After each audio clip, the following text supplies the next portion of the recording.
প্রথমবারের মতো white wash করেছে বাংলাদেশ, সেই সঙ্গে পাকিস্তানের বিপক্ষে টানা 4 টেস্টেই জয় পেয়েছে টাইগাররা। সিরিজ শেষে বাংলাদেশের সাফল্য নিয়ে কথা বলেছেন পাকিস্তানের কিংবদন্তি সাবেক ক্রিকেটার অসীম আকরাম। পেসার নাহিদ রানার প্রশংসা করেছেন তিনি। সামাজিক যোগাযোগ মাধ্যম এক্স হ্যান্ডলে এক পোস্টে অসীম আকরাম লিখেছেন, বাংলাদেশের কাছে টানা দ্বিতীয়বারের মতো পাকিস্তানকে হারতে দেখে সত্যিই হতাশ।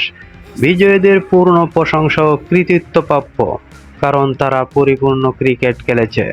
বাংলাদেশের পিচগুলো আগে নিচু, ধীরগতি এবং টার্নিং ছিল, কিন্তু এখন তারা দুর্দান্ত টেস্ট পিচ তৈরি করছে, যা তাদের দ্রুত উন্নতি করতে থাকা পেস বোলারদের সাহায্য করছে। পেসার নাহিদ রানার প্রশংসা করে তিনি আরও লেখেন, পেস আক্রমণেই পাকিস্তানকে চাপিয়ে গেছে বাংলাদেশ। বাংলাদেশ এখন এই ফরম্যাটে সেরাদের বিরুদ্ধে প্রতিদ্বন্দ্বিতা করার জন্য প্রস্তুত। আর কি অসাধারণ প্রতিভা নাহিদ রানা, তার খেলা দেখাটা এক ধরনের দারুণ অভিজ্ঞতা। অভিনন্দন বাংলাদেশ। এদিকে পাকিস্তানকে 2-0 ব্যবধানে হারানোয় বাংলাদেশের রেটিং পয়েন্ট 1 লাফে বেড়ে গেছে।